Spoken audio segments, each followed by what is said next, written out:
got to figure out how to stop DC's rushers. Washington is not afraid of running the ball, guys. This is not a team that just throw. They love running the ball, and they have for years. This has been the team that's done that. Last week the Giants gave up 94 yards to Aaron Jones on just 14 carries. It's a 6.7 yards per carry average. That's not a good day.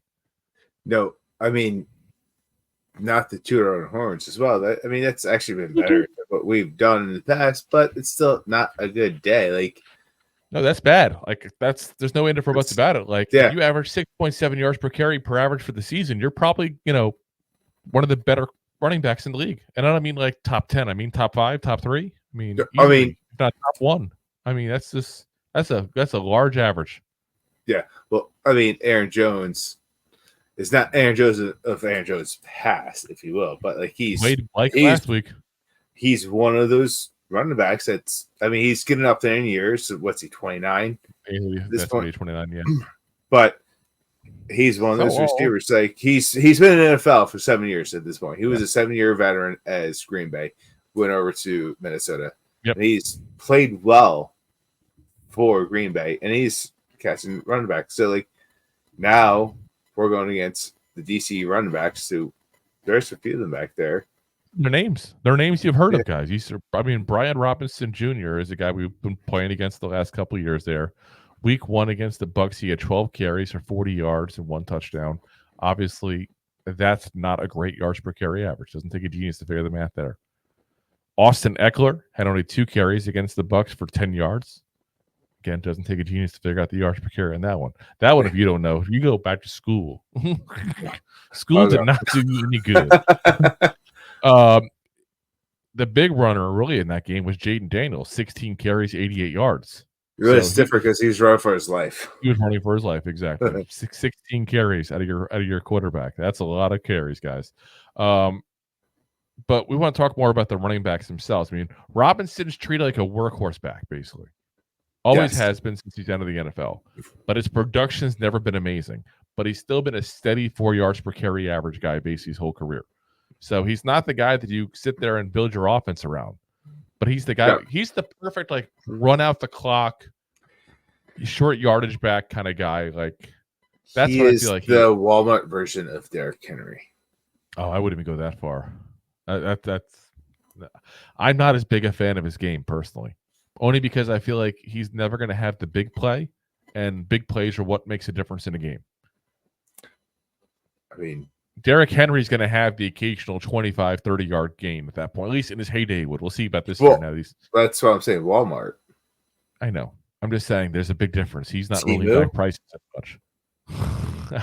Timu? I don't know which way you want to go as far as that, but I mean, in the end, he's an old-fashioned back, though. He just, keeps getting the rock for, steady short yardage.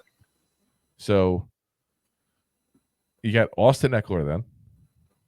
He's primarily like a third down back kind of guy and a receiver in the game. Over his last 3 years in the Chargers, though, we average 196 carries a season. So time will tell if that's just simply the game plan that particular week, or if the Commanders plan on using him in that kind of role specifically this year, where they try to use him more as a receiver than as an actual running back. His first 2 seasons in the league, he averaged over 5 yards per carry. But since then, he's dropped and hasn't done that. He only was 3.5 yards per carry last year. He is 29, so perhaps, obviously, his best running days may be behind him. We talked about that with Aaron Jones, but, that's not a normal thing at 29 to keep still being as good as you were at 25 or 23 or, that's considered old for a running back there. Speak for yourself, Drew. That's it for running back.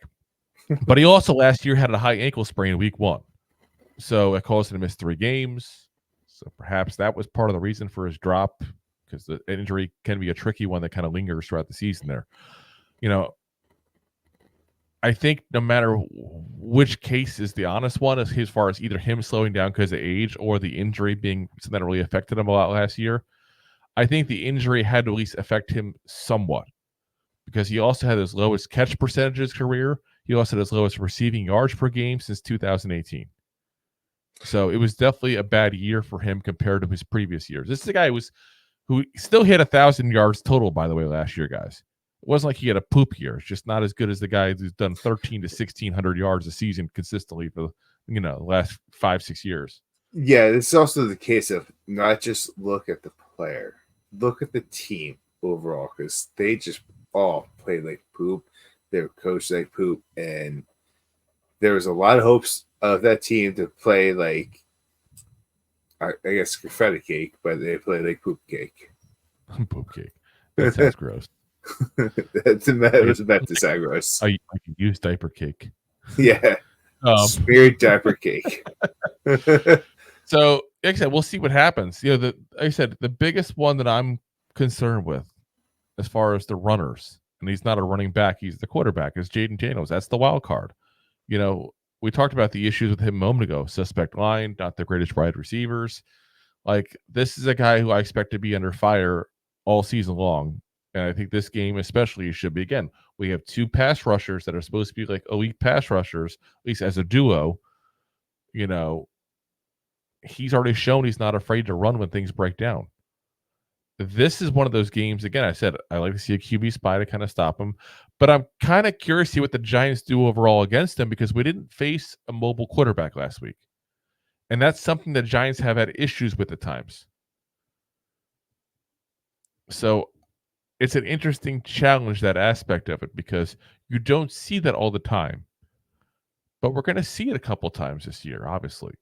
I mean, at the same time, I wouldn't be surprised if you put your 2 edges just gun towards the quarterback, because, like, let's be real, that's when Thibodeaux's at his best. Gunning towards the QB and not the runner, which is fine. Put the 2 edges straight up, and maybe okay, 3 of those. Yes. Well, Carricade's got to be the spy. If we're going to have someone be a spy. I was saying, like, you either put a spy or like, you might. It wasn't like I was about to say that or anything. I ruin your whole. Yeah, jerk. I'm a jerk. Yeah. I'm just saying, we like using a money backer. It would make sense to do that with them as well. I mean, it's definitely. I feel like we got to put somebody on him specifically to keep an eye on him, because it's going to happen. Like, there's no doubt at some point with that bad of an offensive line that things are going to break down for them. And Dexter Lawrence is going to create havoc in the middle. He always does. And if these 2 other guys on the outside hold up their end of the bargain, there's going to be some hits. There's going to be some hits on them. So, like I said, it's going to be an interesting test, I think, overall for the Giants defense there to see what happens there, If you like that clip, then you will love the full episodes too. Find us on your favorite podcast app and look for us on all your favorite social media platforms. Thanks so much. Please, I'm begging you.